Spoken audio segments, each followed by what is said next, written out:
It's Walker here. Going to be talking about Jeremy Lin. Everyone knows about him now. If you've turned on SportsCenter in the past week, you tuned into Linsanity. He has just been going absolutely crazy on the New York Knicks. I'm going to be giving you a little background to him, kind of his you know basketball upbringing, and how he got to where he is right now. So Jeremy Lin, he lived in California, and actually in high school he was a top five player. He was a top five player in California. I mean, that's huge because not only is California such a big state, but I mean there's so many great basketball players have come out of there. So being top five, you would think he would be recruited very heavily by UCLA's, Arizona's, being out in the West, but he just really wasn't recruited at all, which was very surprising. So he went to Harvard, played there, and then he didn't even get drafted. He was undrafted, signed by Golden State last year, and he played there for a year. And then during the offseason, Golden State tried to sign DeAndre Jordan, who plays for the Clippers. And in order to do that, they had to clear cap room, so they cut Jeremy Lin. He was signed by Dallas during the offseason. Dallas did the same thing. They cut him to try to acquire another player. And so he ended up in New York. And, he's just not a big player. He was averaging like 4 points. He was between like 4 to 9 before, the whole Linsanity broke out. And then last Saturday, he didn't get a start, but he got a lot of playing time. And in that game, that's when he started going off. He had 25 points in 36 minutes. He had 2 steals, 7 assists, 5 rebounds, and everyone was kind of like, oh, all right, maybe this is, they were surprised, but maybe it's just kind of not an off game, but a kind of a surprise. Everyone has a good game every once in a while. And then because of his great performance, he was able to get the start 2 days later in Utah, or against Utah. And he kept it up. He had 28 points. He had 7 assists, and he was keeping it up. And it was like everyone was kind of thinking, maybe there's something to this.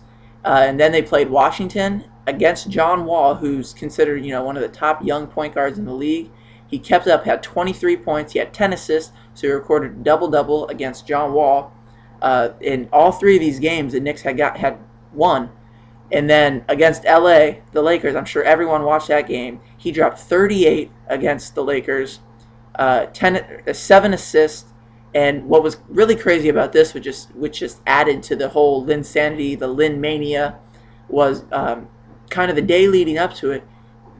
There were interviews with Kobe and the Lakers coach Mike Brown, asking them, oh, what about this Jeremy Lin? Have you looked into it? Have you heard anything? And Kobe said, oh, no, I haven't really heard of him, haven't really seen what he's done, haven't looked at any film on him, kind of not necessarily trashing him, but kind of saying he doesn't care about this whole Jeremy Lin guy.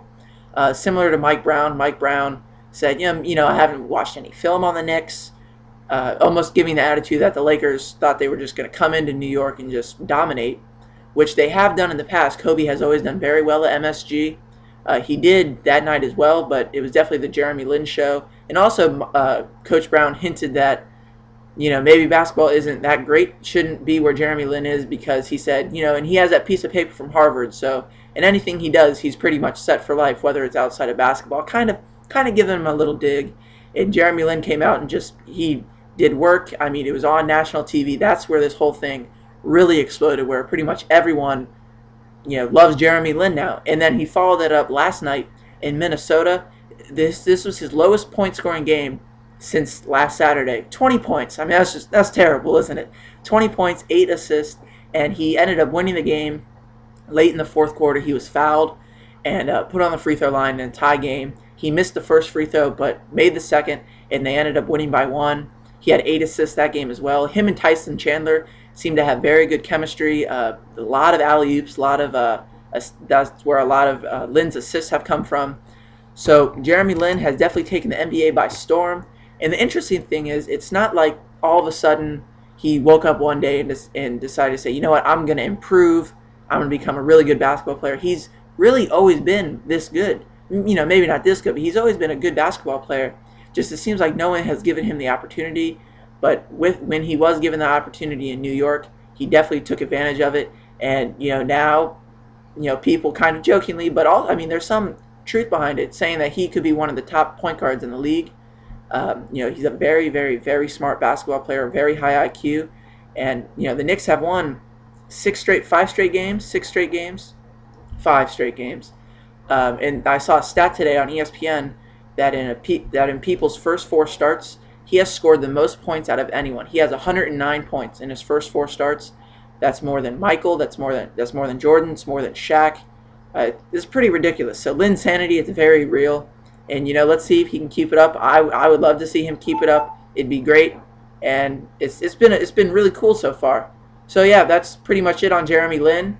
Hopefully he keeps it up, but please like, subscribe, and comment, and I'll see you guys later. Peace out.